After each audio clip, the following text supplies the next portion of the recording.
Hi everybody, Puffin here. Thanks for watching. This is a video in which I'm going to explain that Donald Trump is the Antichrist. It's a pretty easy explanation, but I'll probably take too long with it. First, I want to apologize for the water running in the background due to climate change, global warming. It's warmed up to 0 degrees here from -4, so I've got to run the water so my pipes don't bust. But basically, the understanding of the Antichrist is, and there's a lot of different versions, but there's a very basic understanding that the Antichrist opposes and substitutes himself in the place of Jesus, taking place before the second coming of Christ. That Christ will defeat the Antichrist and return to reign over the world. That the era of Christ's reign will be initiated first by an Antichrist being defeated by the Christ figure, by Christ's return, second return after coming back from the dead originally. Now, there are lots of different views of the Antichrist. Some of them focus on this single figure who returns in this historical timeline. Others focus on recurring Antichrist type figures, or identify someone or someone else as an Antichrist. It's kind of like they would have, even if there is one ultimate Antichrist, they would have kind of precursors or agents predating them. But it's kind of like, who do you listen to? So for some interpretations of the Antichrist. Well, first to focus and make my point about Trump. By opposing and substituting himself in the place of Christ, what Trump does is completely anti-love.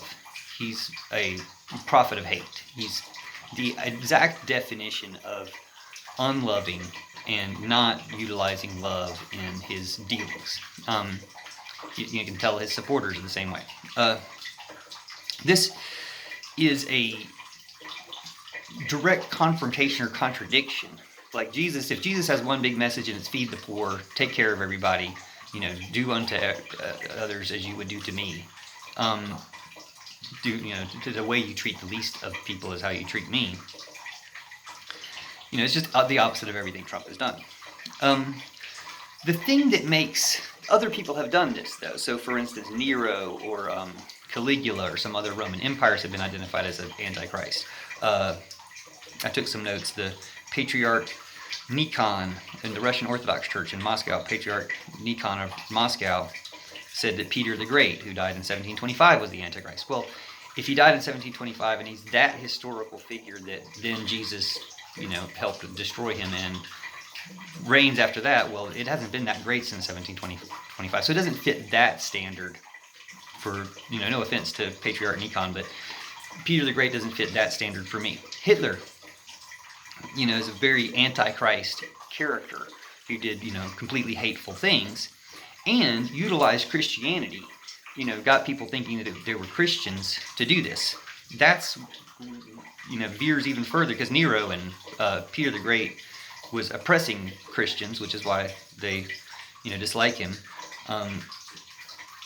And that, so that element's not there of pretending to be Christ for Nero or Peter the Great, I guess, but for Hitler it kind of is. Not that he was pretending to be Christ, but he was monopolizing Christianity or corrupting Christianity to get Christians to be Nazis. Trump's done that. Okay, Trump's definitely done that, maybe better than Hitler did it, or done the exact same thing by weaponizing a false Christianity, taking a corrupt Christianity and making Nazis out of the believers in the corrupt Christianity. That's going to come back up too as Antichrist mythology. But to try to move through this, the thing that Trump did more than Hitler, I don't know that anyone was claiming Hitler was Jesus. People do have Trump saying these types of things and things in those dimensions about Trump. So this is where Trump is really fitting the bill for the single Antichrist figure. For all the past Antichrist-like figures, or people who are like Antichrist with a little a, Trump is the Antichrist. Now, let me give you some more background on the Antichrist, just to fill in some details. In Judaism, there is no Antichrist in the Hebrew Bible, but apparently in 7th century Judaism, the son of Satan and a virgin will ultimately be destroyed by the Messiah. And they have characteristics of this figure, including, being deaf and blind in one eye and one ear, something like this, a maimed right arm and a extended left arm. That doesn't describe Trump physically. Now, maybe metaphorically it does. But again, this is something that arose out of in the 600s, 7th century Judaism. And then there's, these connections that they will be destroyed by the Messiah at the end.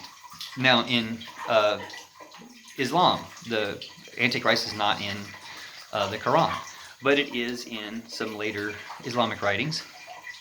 And the Antichrist uses demons to simulate miracles that Christ would do, and will be destroyed by Isa or Jesus in the end. And this was interesting. This is all from Wikipedia. Jesus actually destroys the Antichrist by seeing him and making him dissolve. So I think that's interesting that there's a kind of a historical, this is going to happen on a date, and then all this stuff will change. And then there's a more metaphorical, metaphysical interpretation of this, that this happens within you. You have like pride before the fall, or you have like ego that gets replaced with love, and that's the Antichrist being replaced by the Christ power. And in that case, being able to see who and what the Antichrist is, what the Antichrist influence is what dissolves it. So it's like the Christ consciousness, the love consciousness in you dissolves the evil and stuff in you and in the world and sees through it. So, but it does reside in figures as well. So in India, in Ahmadiyya, sorry if I mispronounced in Muslim belief in India, it's not a figure. It's kind of a belief system, or a group of nations around a belief system, like capitalism or something like that. I don't know that they would say it's capitalism. I would say it's capitalism. But just to show that there's a variety of what the Antichrist is. It's a figure. It can be more than one figure. It can be this whole network of stuff. In the Baha'i faith,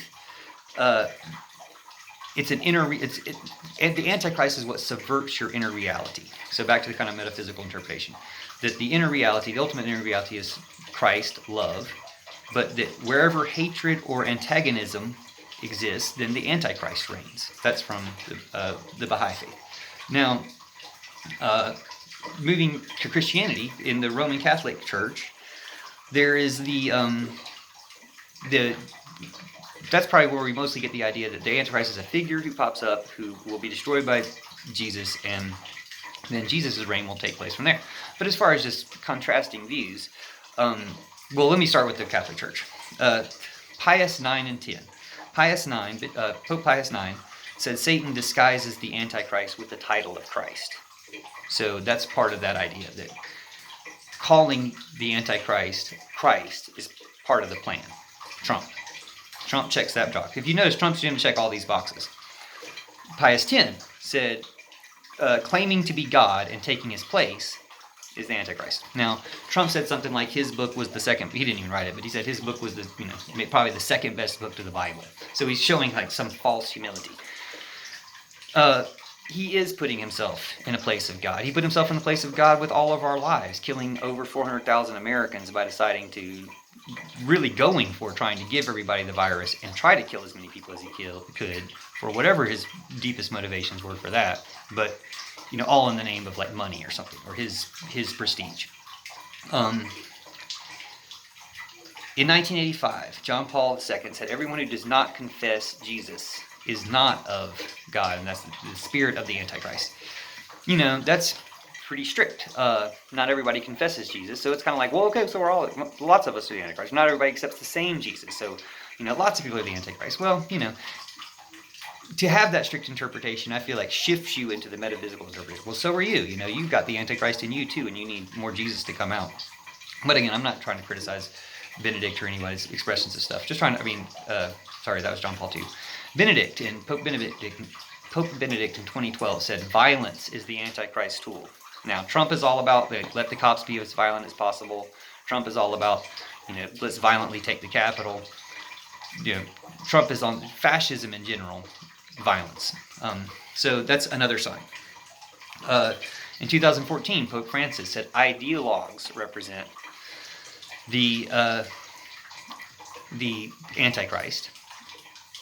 And this, I think, is a response to his critics within the hyper conservative wing, who were like, "Oh, this guy's too, loving and environmentalist and stuff.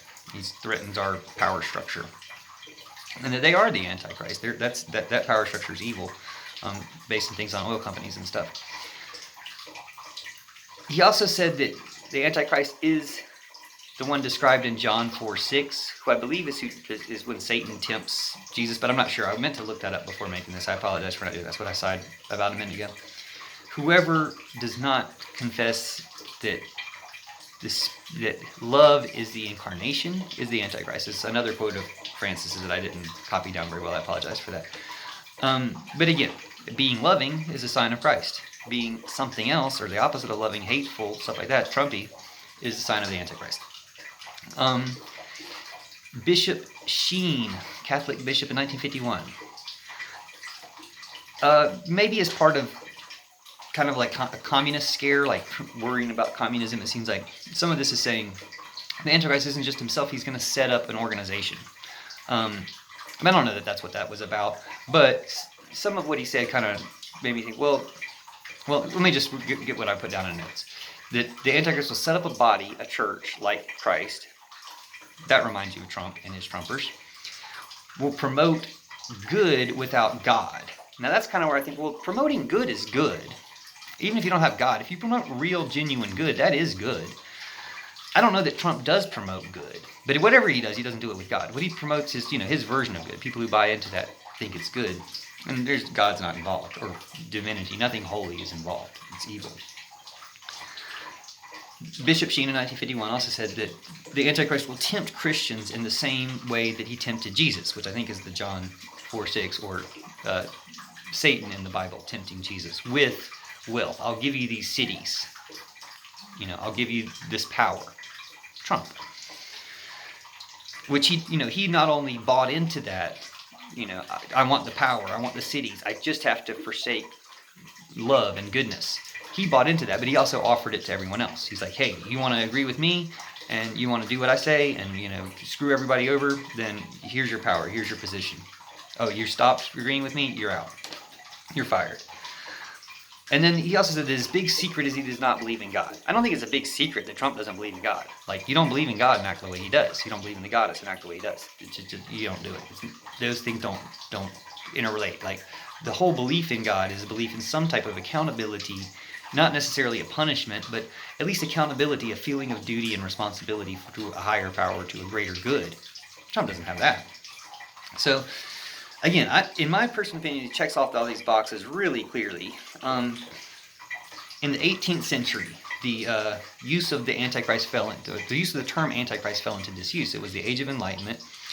There was apparently a lot of antagonism in the 17th century, where people calling each other the Antichrist right and left. And that got to be too much, and people didn't want it. And there was this general formation of trying to, this is all according to Wikipedia, to remove folklore from Christianity and modernize it, I guess.